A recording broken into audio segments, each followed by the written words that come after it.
Good evening and welcome back to Magic the Judging. I'm David Livett-Smith, successfully returned from Grand Prix San Jose, where I, along with 1,760 other players, had a fantastic time competing in Return to Ravnica Team Sealed. In last week's episode, we talked a little bit about the fundamentals of team formats, both Two-Headed Giant and Team Trios, and how to run those types of events. I can tell you that we certainly had a pretty successful time of things at the Grand Prix. Everything ran smoothly, and it's the first competitive event in this format in something like 7 years. So it's impressive to see that the memories are still fresh and that things still run well. We were very glad to have such an excellent judge staff at that event. As a player, I definitely enjoyed it. And what I'm going to be doing this week is, first of all, I'm going to dedicate the first part of the program to talking about that experience, the GP, as well as tying up a couple of things on the triggered abilities topic from 2 weeks ago, and then move on to today's main topic, which is a big rules information kind of discussion about the rules surrounding mana cost and costs. So let's get started, I guess, in chronological order. We'll go with, first of all, 2 weeks ago we talked about triggered abilities, and last week I mentioned that there was an interesting discussion going on about Soul Tithe. I just wanted to bring some closure to that. Soul Tithe is, like Slow Rot, an enchantment that has a trigger but which you will generally be putting on your opponent's creatures, and which is a trigger that will do something that's unpleasant to your opponent. That's not a detrimental trigger, so it is the kind of thing you can miss. So basically, if you have one of those types of enchantments, something like a Soul Tithe or a Stab Wound, then it's your responsibility to remember that trigger in the opponent's upkeep step and to remind them to carry out the effect, i.e. to pay the cost or sacrifice the creature in the case of Soul Tithe, or lose 2 life in the case of Stab Wound. What your opponent can do is ignore your ability, and it's entirely their prerogative. What they can't do is force you to miss it by trying to hurry through their turn. So what will not work is just going quickly and hoping that it's not going to happen. If, for example, you pass and they just draw a card straight away, that won't make you miss the trigger. You can say, hang on, you were supposed to do this in your upkeep, and then it will still happen. Also on the subject of triggers, on the page on Ustream, we had a comment from Robert Hinrichsen asking a question about philosophy of triggered abilities. He was asking about the distinction between triggered abilities and some game rule violations, and I'll read you the important part of the question here. He says, many game rule violations have the potential to be just as invisible as missed triggers, and it's equally frustrating for the opponent to be obliged to point them out. What is the philosophical justification for treating them differently from missed triggers? The example he uses is Lifelink, which is not a triggered ability, but which looks a little bit like one. And in fact, up till the M10 rules changes, Lifelink was a triggered ability that caused you to gain life. Now the life gain is just a part of the damage that the creature deals. So to answer your question, Robin, it is quite correct that there are a lot of similarities between some GRVs and missed triggers. And I think in an ideal world, we'd like to treat those things the same. The problem really is that triggered abilities as a rules concept are very clearly defined and all act in more or less the same kind of way, whereas game rule violations is a lot broader and a lot harder for us to pin down the class of things that we'd like it to care about. Game rule violation is already a large and complex section of the MIPG on its own, and I think really it's a practical more than a philosophical concern that stops us from making that distinction. I personally have always felt that lifelink example in particular is a little awkward, but unfortunately it's the price we pay for consistency that we lose the kind of exact accuracy that perhaps we might like to have. Of course, if you have any great ideas about how we can make the MIPG more accurate without making it intensely more complex, please do let us know. Those of us that are involved in the creation of policy are always willing to entertain new ideas. Don't worry about it if your idea being terrible, because don't worry, most of our ideas are terrible. The process is all about making up crazy ideas, trying them out and seeing what works and what we can really kind of make stick. So I think that's everything we have to say about triggered abilities.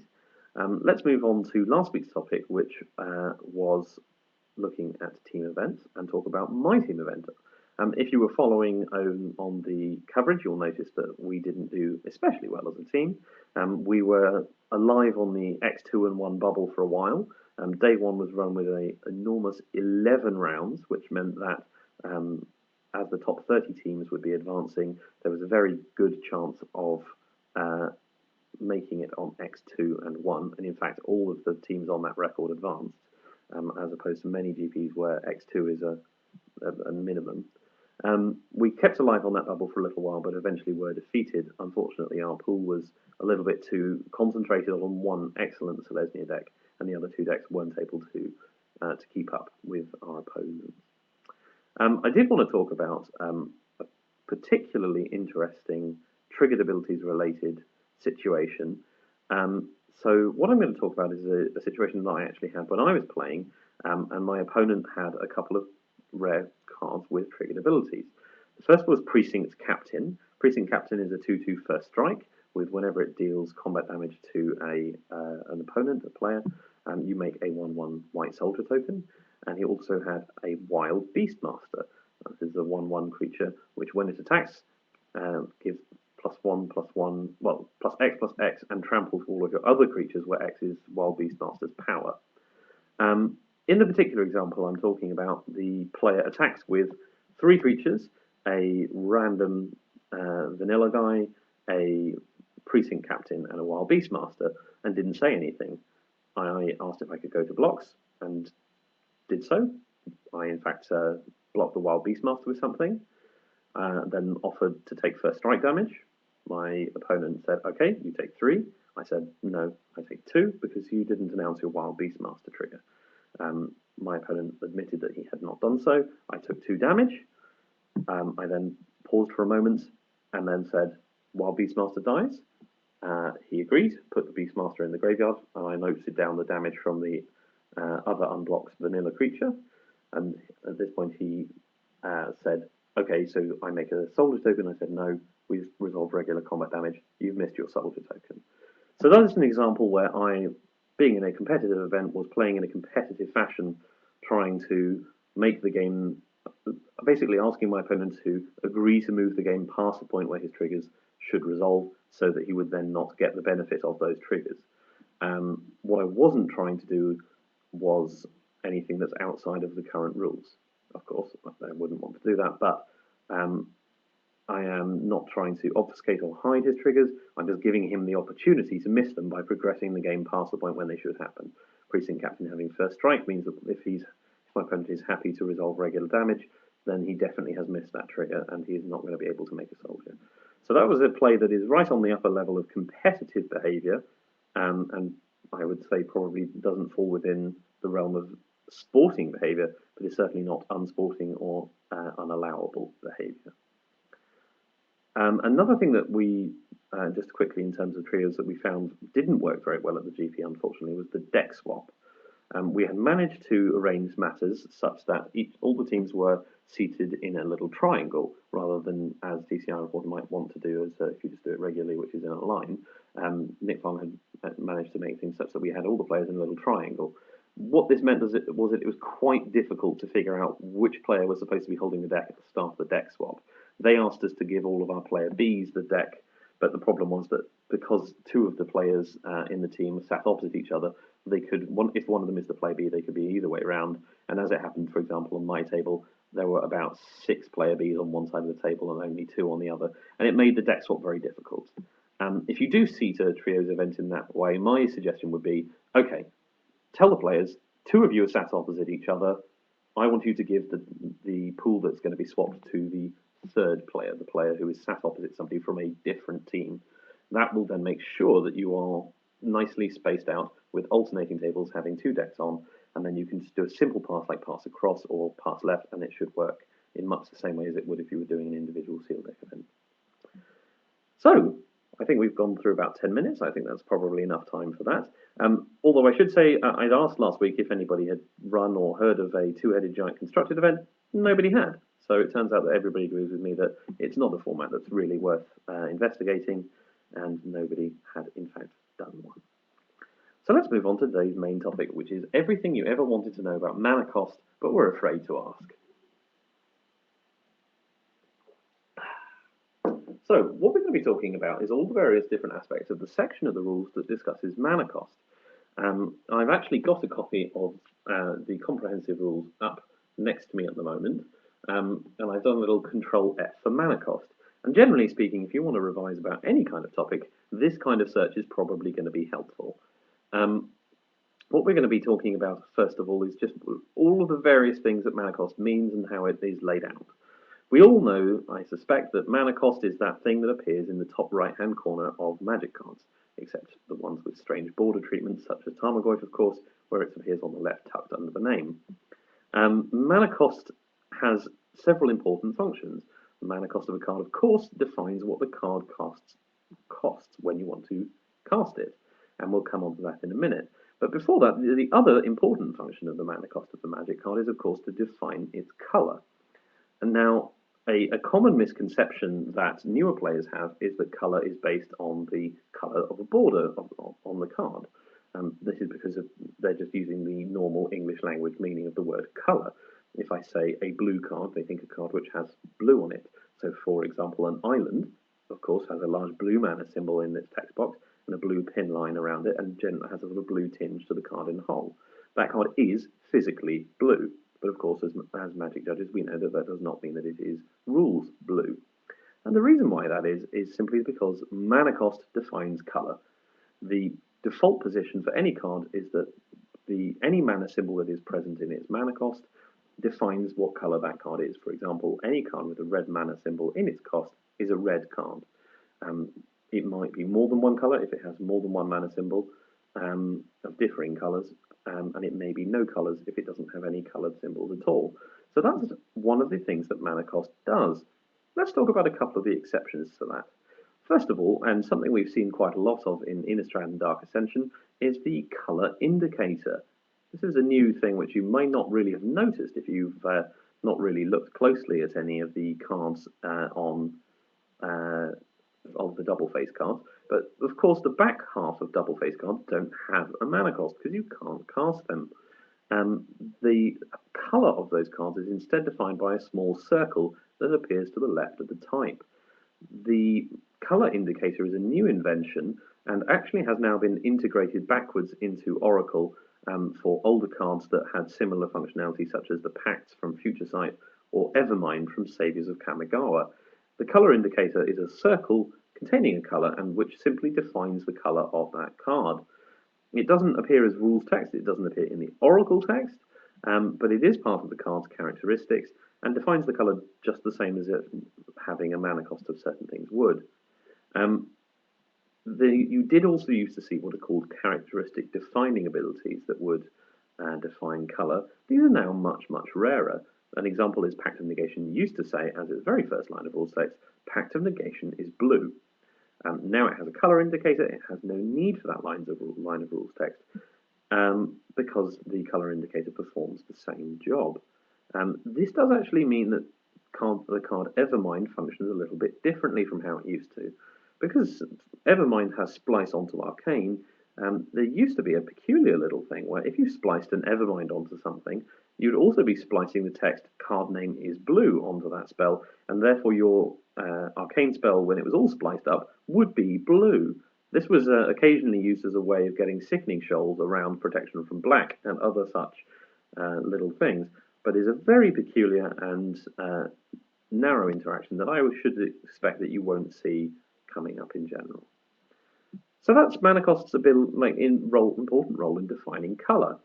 Of course, we do know that there are such things as monocolour hybrid mana symbols, for example, 2/black, which you see in the mana cost of Beseech the Queen, as well as traditional multicolour hybrid symbols seen even right up to today in Return to Ravnica on cards like Rakdos Kakala.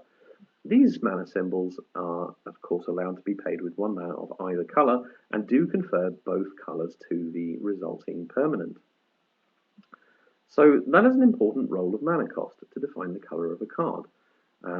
Lands, of course, have no colour, despite what many newer players think, and that is the reason why. So let's move on to the probably what I think we could fairly call the primary function of mana cost, which is its role in defining what you have to pay to play a spell.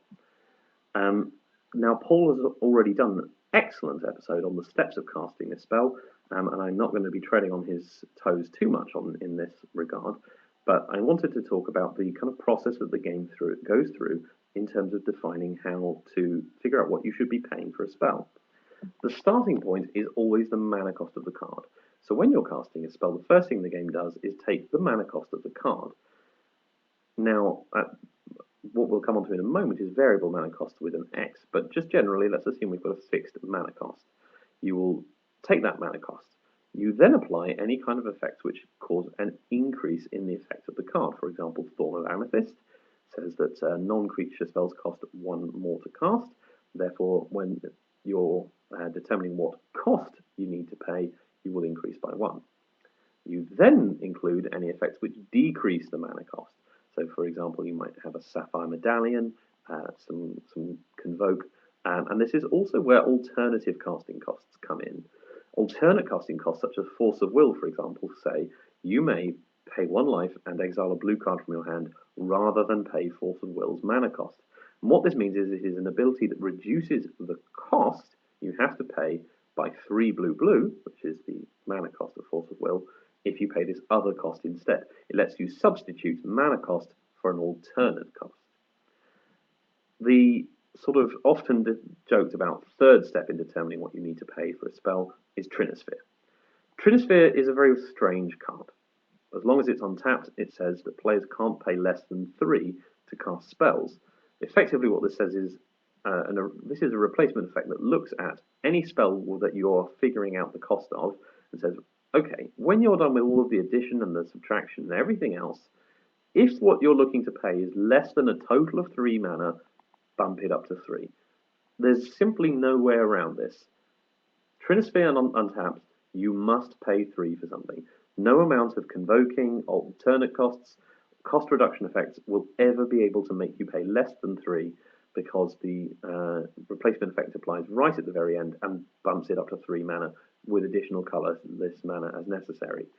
It's one of those cards that is very competitively played and is worth knowing about as a result. So that talks about a relationship between mana cost, which is a fixed attribute of cards, and cost, which is something that the game might ask us to pay in order to cast a spell. And that's an important concept that I want to get across. Mana cost is a copyable value of cards, and it is a fixed value of cards. It is not something that goes up and down. It is not something that changes in any way. The exception, as we all know, of course, is spells with an X in their cost. And as I said, we're going to be coming on to those guys a little later. But it's important to know that the mana cost of a spell, so for example, the mana cost of a Sprout Swarm is 1G. And that's generally how the mana cost includes color and other things as well. So a Sprout Swarm has a mana cost of 1G. It has Kicker, which is an optional extra cost. If you choose to pay that Kicker, the mana cost is still 1G. It also has Convoke, an ability that lets you replace part of the cost of playing it with tapping creatures instead of paying mana.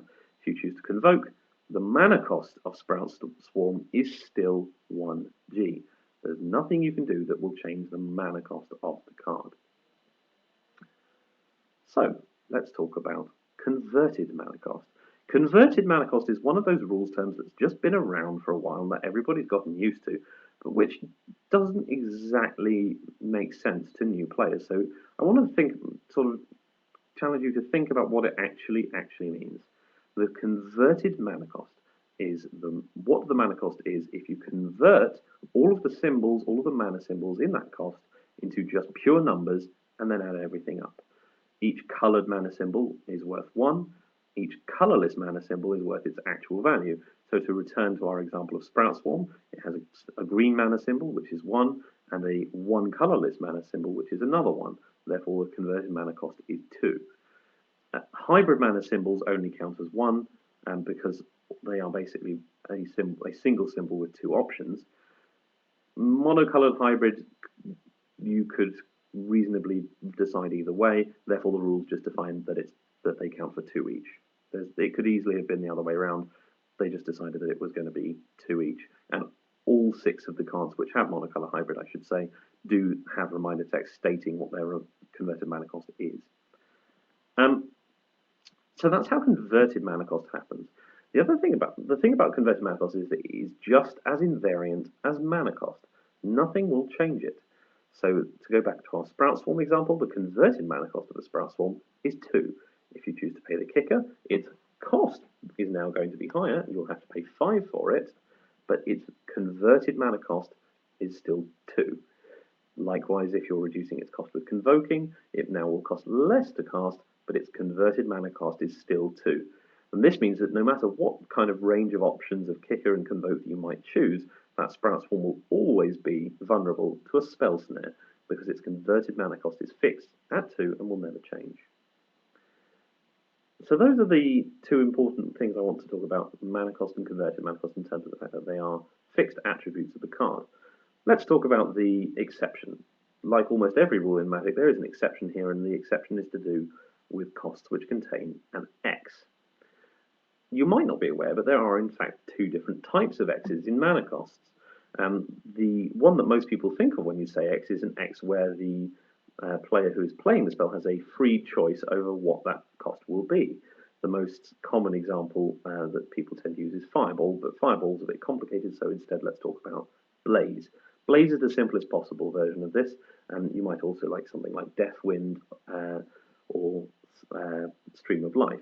In these cases, the mana cost contains an X, and the effect contains an X. The effect doesn't specify anything about X, it doesn't tell you anything about what it needs to be, or anything in particular, it just says X. In these cases, of course, the player can choose any value of X they like, and the spell will cost X mana as appropriate and have an effect as appropriate. Because of the nature of X, this of course means that the mana cost of these spells can change.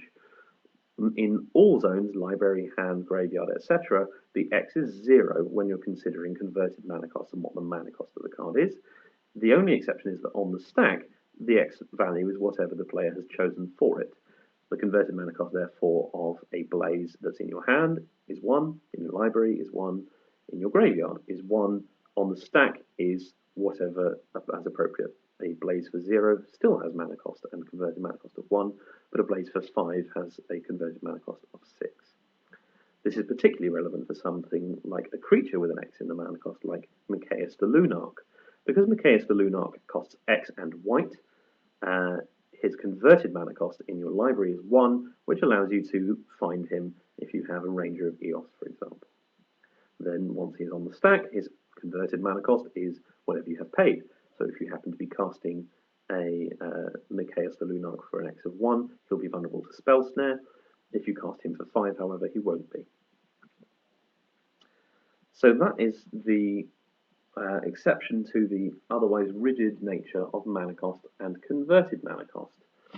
What I want to talk about now is some of the other interesting little wrinkles to do with mana cost and converted mana cost, in particular to do with how they work in unusual situations. Remember that when we're talking about the language of these things, a mana cost will be expressed as a series of numbers and symbols, for example, 5, white, white, white, whereas a converted mana cost is just a single number, in that case, 8. So that's how you can tell those two things apart. The other type of X, by the way, I just realized I didn't mention, the other type of X is one where it is rigidly defined by the rules text and the player doesn't have any choice over it. Those types of X costs are actually much, much rarer. So let's talk about mana cost and converted mana cost and how they can get a little bit weirder, a little bit more interesting. The first thing I want to talk about is morph creatures. Morph creatures are face-down creatures which have been played via the morph ability, and just generally referred to as morph ability, morph creatures. Morph creatures have an unusual batch of characteristics. They have power and toughness of 2/2. They are creatures but have no creature types. They also have no name. They have no rules text, and interestingly have no mana cost. I want to emphasize that, no mana cost. They, like all objects, have a converted mana cost. Converted mana cost of anything that has no mana cost is defined to be 0. So what we're looking at there is something with no mana cost, but a converted mana cost of 0. If that sounds a little unusual, it's just like every single land card. All land cards don't have a mana cost, pretty much by definition, because of how they are played. but therefore have a converted mana cost of 0. Morph cards are similar, and this leads us to some of the interesting things about morph creatures. For example, the card Pernicious Deed destroys all artifacts, enchantments, and creatures with converted mana cost X or less for a cost of X and sacrificing it. Therefore, a sacrifice with X of 0 will kill all morph creatures because they have a converted mana cost of 0. However, an effect that would care about if things have the same mana cost would not notice that two morphs have the same mana cost because they both have no mana cost, and that's not defined to be the same. The example that I want to lead up to is talking about one of my favourite little rules quibble cards, which is an enchantment from Urza's Saga called Pendrell Flux. Pendrell Flux is a kind of predecessor in the kind of lineage of Soul Tithe. It's an enchant creature that grants the following triggered ability. At the beginning of the upkeep of Enchanted Creature's Controller, a bit of a headful, so take a moment to think that through, that creature's controller may pay the enchanted creature's mana cost. If they don't, they have to sacrifice it. Now, you'll notice here that what we've been told is they have to pay its mana cost, not its converted mana cost. Soul Tithe uses they have to pay X, where X is its converted mana cost. Therefore, a Soul Tithe on a morph creature would say, well, your converted mana cost is 0, X is 0, you have to pay 0 or sacrifice the creature. Not so Pendrell Flux. Pendrell Flux asks you to pay the mana cost of the card, and mana cost includes colour. Therefore, if I were to put this on a Runeclaw Bear, in my opponent's upkeep, they will have to pay 1 and G or sacrifice it. Not just 2 mana, but the exact mana cost of the card as if they were casting it again. This has a couple of interesting little upshots. For example, let's take Bringer of the Blue Dawn. Bringer of the Blue Dawn has the ability, you may pay white, blue, black, red, green, or Wooburg, rather than pay Bringer of the Blue Dawn's mana cost. This we will recognise as a fairly standard example of an alternate casting cost. As we mentioned earlier, what this does is when you are trying to cast Bringer of the Blue Dawn, it lets you replace the 7 blue that you would normally have to pay for this creature with a different cost. Bringers are a little unusual in that, unlike most other alternative costs, it just replaces it with another mana cost. But nonetheless, we've got a card which says if you're asked to pay the mana cost, you can pay Wooburg instead. So what we end up with is a really interesting situation where if a Bringer of a Blue Dawn has a Pendrell Flux on it, in the opponent's upkeep, they are required to pay its mana cost or sacrifice it. Let's say they elect to pay its mana cost. Well, they've got a replacement effect that tells them that they're allowed to pay Wooburg instead of its mana cost. Therefore, they can pay Wooburg instead of sacrificing Bringer of the Blue Dawn, which I think is fascinating because it's so unusual. And it's not just mana cost, of course. Something like a Vine Dryad, which allows you to cast it instead of paying its mana cost by exiling a green card from your hand, would allow you to exile a green card instead of paying its mana cost. And very interesting, I think that is. Let's talk about the second thing to do with mana costs. An important rule about mana costs is that a mana cost that doesn't exist can't be paid. What does that actually mean? The most commonly seen example, I think, is the cycle of 6 suspend cards from Time Spiral that have no mana cost. These cards, in fact 5 of them, have colour indicators, going back to an earlier topic. These cards, for example, Lotus Bloom, have no mana cost and therefore cannot be cast. However, they then have Suspend, and then a Suspend cost associated with them that allow you to find a way to cast the cards anyhow. But a rule exists that says something with no mana cost, that mana cost can't be paid, and that rule is what prevents you from just casting Lotus Bloom for 0 and just making it the exact same card as Black Lotus, which obviously would not be a very good idea. And it's this rule that leads to our second really interesting Pendrell Flux situation. The second really interesting Pendrell Flux situation is if you put it on a morph creature. As we discussed earlier, morph creatures don't have a mana cost. They have a converted mana cost of 0. A Soul Tithe on a morph creature is very simple, but they don't have a mana cost. This means that in the upkeep of a morph creature's controller that's got a Pendrell Flux on it, they are asked to pay its mana cost or sacrifice it, i.e. pay an impossible cost that they can't pay or sacrifice it. That's right, Pendrell Flux forces you to sacrifice a morph creature every single time. There's nothing you can do about it. And I think, again, that is a fascinating little interaction. And it says a lot about mana cost. It also tells us why cards generally don't ask us to pay the mana cost of other things, because it's not very intuitive. This is why Soul Tithe asks for the converted mana cost, which works in a more intuitive way, rather than the mana cost, which can occasionally lead to these little bits of little oddities. I want to go back to Lotus Bloom to discuss another interesting thing about costs. Lotus Bloom lets you suspend it, and that's all well and good. You pay the suspend cost, you put it in your exile zone, put some time counters on it, and then merrily take them away. What's interesting is what happens when the last time counter is removed. You then get a triggered ability that says you may cast Lotus Bloom without paying its mana cost. Now, this is an unusual phrase that actually has some more rules meaning than many people realise. Without paying its mana cost, it sounds at first like very simple. It just means you don't have to pay the mana cost. You view it as perhaps a cost reduction effect, similar to how sort of will or a convoke card might work. But that's not all it does, because of course normally we can't cast Lotus Bloom at all. That's why we can't just cast it from our hand. So one of the things that rules allows for is that anytime you have an effect that lets you cast things without paying their mana cost, it lets you circumvent the rule that otherwise says you can't cast things without a mana cost. Otherwise, Lotus Bloom and Friends just wouldn't work at all. So what this means is that anytime you have something that says you may cast something without paying its mana cost, that lets you circumvent the rule that normally says that you can't cast things that don't have a mana cost. Of course, this also means that if you play something like a Mind's Desire and happen to hit a Lotus Bloom, then you're in luck because you can cast the spells from Mind's Desire without paying their mana cost, and therefore can cast the Lotus Bloom for free. Obviously, it's a very powerful effect, and it's an important part of how free spells, or casting things for free works. That particular phrase, I said, has more rules baggage than many people realise, and actually it also interacts with X costs. We have various different types of spells, as I said, which have X costs in them. Ones which have an X in them in general, the rule will say that if you are allowed to choose X and you're being told that you can cast this thing without paying its mana cost, you can't choose X of anything other than 0. This is to prevent Mind's Desire into a Blaze just being an immediate kill. Obviously, because you're not allowed to pay the cost, allowing you to pay whatever cost you want for X would be very unfair.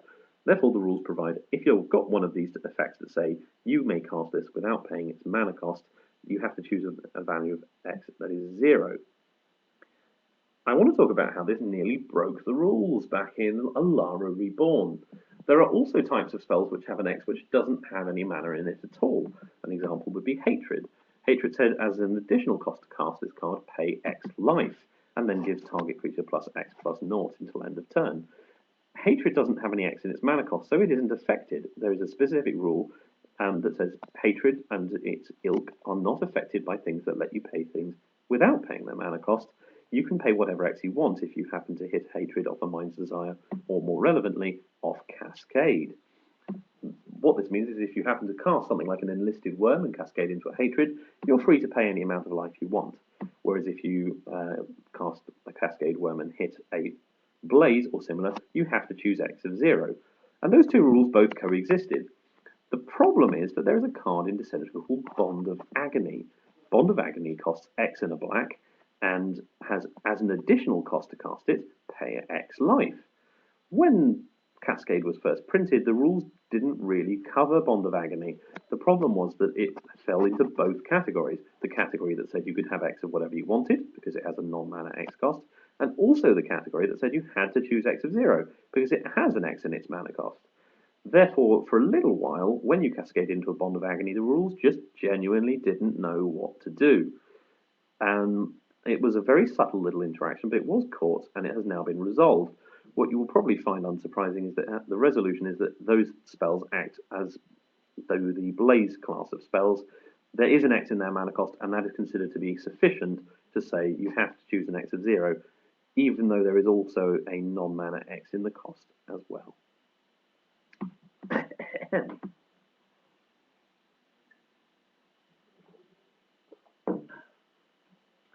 Mana cost is a copyable value, and this does mean that any copies of things will take on the mana cost and inevitably, therefore, converted mana cost of whatever they are copying. What's particularly pertinent here is that copies of spells will have a mana cost in line with the mana cost of whatever spell it is that they copied in the first place.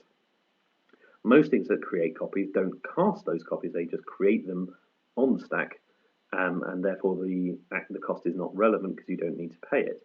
However, some things like Isochron Scepter create copies which are not on the stack, then instruct you to cast them. This is in the case of Isochron Scepter because it wants to be able to give you things like choosing modes, because you're not copying something that's already on the stack, you are copying something from outside of the stack, and that therefore you will need to do things like choosing modes, choosing additional costs, and so forth. Isochron Scepter, of course, says that you can cast that spell without paying its mana cost, and we know now what that means. It means that we are not going to need to worry about the mana cost, but if we have exiled something which has an X in it, we're going to be stuck with an X of 0, unfortunately. So that's a little bit about mana costs. Briefly, I want to discuss costs for other types of abilities, specifically talking about activated abilities. Activated abilities work very, very similar to the costs of spells. The difference is that it's very, very much more common for them to include other non-mana elements. The most common, of course, by far is a tap, i.e. tapping the object on which the ability appears, but they might include other things such as tapping other permanents, sacrificing the object or other permanents, or paying life, or any number of other things. In fact, in the case of a Return to Ravnica's Grove of the Guardian, it has a total of 4 different elements to its cost: paying 3 green and a white, tapping the land Grove of the Guardian itself, tapping 2 untapped creatures that you control, and sacrificing Grove of the Guardian.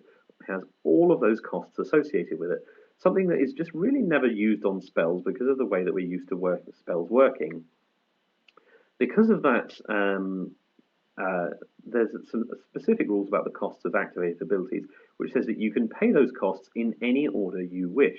When you are announcing those abilities, and again, I'll refer you to Paul's episode on casting spells and abilities and activating abilities, you can pay for those costs in any order you want. You don't have to pay for them in the order that is listed on the card. There is a certain order that Wizards always uses when listing things on the card. Always starts with mana costs, always ends with tap costs, and then tap costs, and then on to sacrifice costs last, and so forth. There's a certain flow which we're all used to reading, but if it is relevant for some reason that you need to pay the costs in a different order, you can. The most commonly seen example is with the Soratami creatures from Champions of Kamigawa. To take an example, Meloku the Clouded Mirror. His ability costs 1, return a land you control to your owner's hand, and because of the way that that works, you can pay 1 with a land and then return the same land. In actual fact, because of the technical steps, you would have had to float mana slightly beforehand, but the overall lesson is the same, that you are able to do those things in any order. And similarly with things that have a tap and sacrifice cost, those 2 things are able to be played in whichever order they need to be. And then the other costs in whatever order they need to be. As I say, it's rarely relevant, but worth knowing. I think that's probably a good point to draw to a conclusion our whistle-stop tour of mana cost. I strongly encourage you to look up in the comprehensive rules at some point. Just have a quick Control F and find instances of the clause mana cost in the rules. It appears plenty of times, and there's lots of different little things, and some of which you probably have not seen before. There's a terrific rules by example project that's going on out in the interwebs at the moment, which shows examples for every single rule that exists in the comprehensive rule to explain why the rule exists. And I would really recommend that you go, if you see a rule in there that you don't understand its purpose, you don't know why it's there, either look it up on that project or just yourself try and come up with an example of what the rule is for and why it's necessary. I think that it's a really deep and fascinating topic of mana costs, and it's something that's often sort of brushed away as an easy section of the rules, but really there's actually a lot going on there, and there's a lot of elements which, if you don't kind of think about it, you may never realise. I also want to talk briefly about what we're going to be doing for next week's episode. We're going to be sticking to the regular time slots of 7 p.m. every Thursday.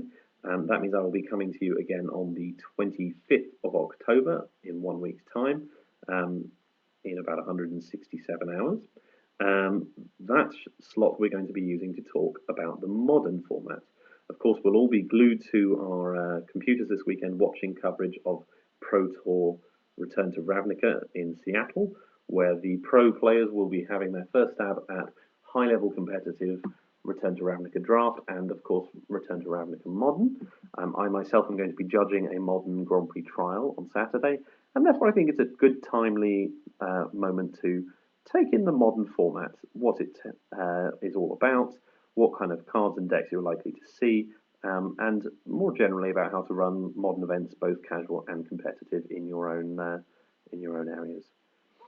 In the meantime, what I'd really like is on Twitter, if you could just let me know about any interesting aspects of mana cost that you've discovered, anything that you've learned from this podcast, and particularly, of course, if you have anything that you find interesting that you would like us to discuss in a future episode, because I'm always looking for ideas. So just hit us up on @MagicTheJudging, or myself personally @SaviaWanderer. And until next time, happy judging. Thanks very much.